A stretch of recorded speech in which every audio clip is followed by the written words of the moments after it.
नेपाल में कल flash floods आया और उसके बाद एक त्रासदी नेपाल के अंदर इस वक्त भी अनफोल्ड हो रही है। लेकिन सबसे बड़ा सवाल यही है कि आखिरकार ये त्रासदी क्यों शुरू हुई। और इस पे बात करने के लिए हमारे साथ स्पेशलिस्ट जुड़ रहे हैं, जो एक्सपर्ट हैं हिंदू कुश माउंटेन रेंज में जहां ये घटना हुई है।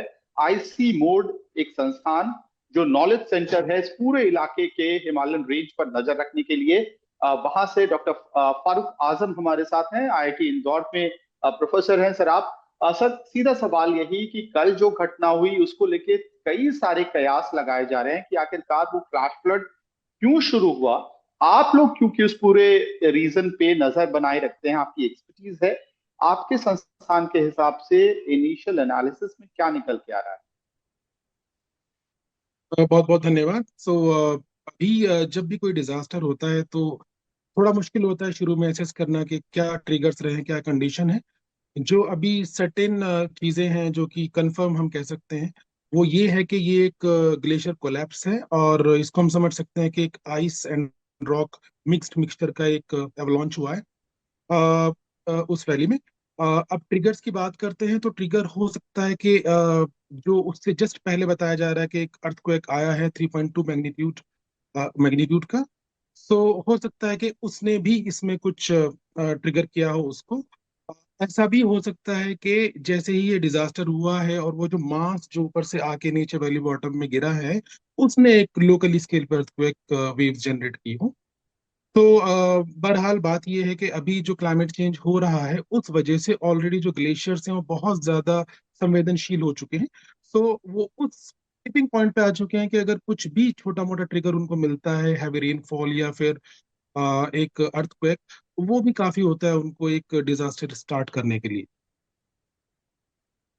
सर इसमें मैं दो थ्योरीज भी देख रहा था। आप अवलांच की बात कर रहे हैं, इसके अलावा भी ये बात कही जा रही थी कि जो एक लेक का विजुअल आ रहा है कि इस लेक में संभवतः फ्लैश फ्लड आया जिसकी वजह से ये त्रासदी हुई। दूसरी थ्योरी जो आप अर्थक्वेक की बता रहे हैं उसके ऊपर कुछ यूएस बेस्ड ऑर्गेनाइजेशंस भी कह रहे हैं कि संभवतः जो डेबरी फ्लो नीचे आया उसने कॉज किया होगा वो जो लोकल अर्थक्वेक की बात हो रही है। रीडिंग जो आई थी, इनिशियल रीडिंग्स आई थी, तो इन दोनों एस्पेक्ट्स पे आपका, आप लोगों की क्या रीडिंग है?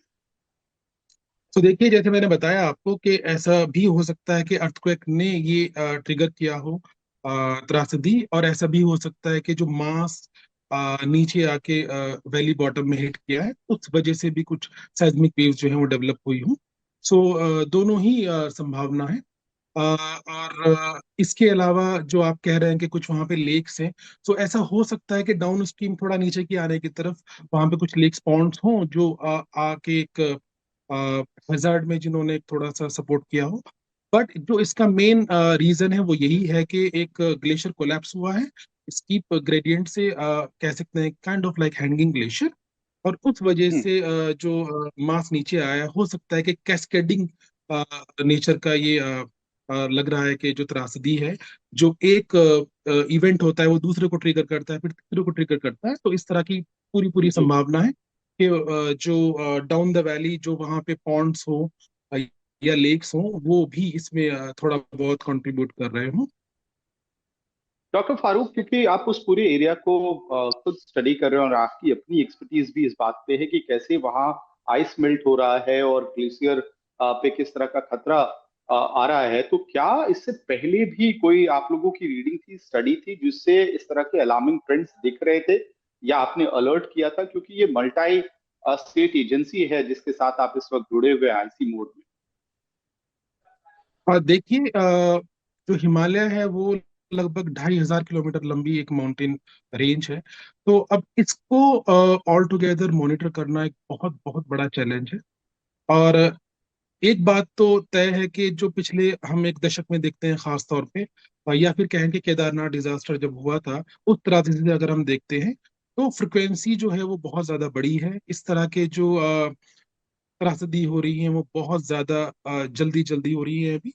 और उसका जो एक मैग्नीट्यूड है वो भी बहुत तेजी से बढ़ रहा है। तो ये तो बहुत ही क्लियर है कि इस तरह के जो डिजास्टर्स हैं वो बड़े हैं पिछले कुछ 10 सालों में।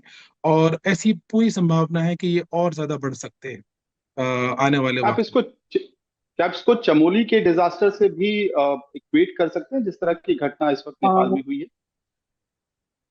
वैसे तो जो हर एक त्रासदी होती है वो अपने आप में एक अपनी नई कहानी होती है, क्योंकि ट्रिगर्स बहुत अलग होते हैं। जो आसपास की जो टोपोग्राफी है वो बहुत अलग होती है, उसके क्लाइमेट जो होता है वो बहुत अलग होता है।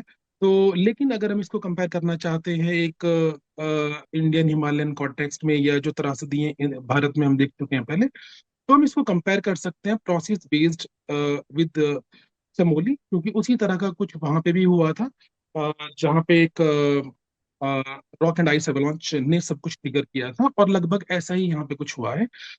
सवाल ये आता है कि इसका मैग्नीट्यूड जो है वो बहुत ज्यादा है। तो ये मैग्नीट्यूड अगर हम कंपेयर करना चाहते हैं तो पिछले कुछ सालों में जो केदारनाथ त्रासदी हुई थी 2013 जून में, ये लगभग लग रहा है कि उस लेवल का एक त्रासदी हो सकती है। कितने गांव आपके हिसाब से सर उस इलाके में इसकी चपेट में आ गए होंगे? तो अभी ये तो बताना थोड़ा मुश्किल है कि कितने गांव चपेट में आए हैं। जो इनिशियल असेसमेंट है गवर्नमेंट ऑफ नेपाल की तरफ से, वो ये है कि लगभग 20 से 30 हजार घर जो हैं वो इससे प्रभावित हुए हैं। 1500 लोग लगभग शायद अभी तक इसमें इसकी अब जान गंवा चुके हैं अपनी।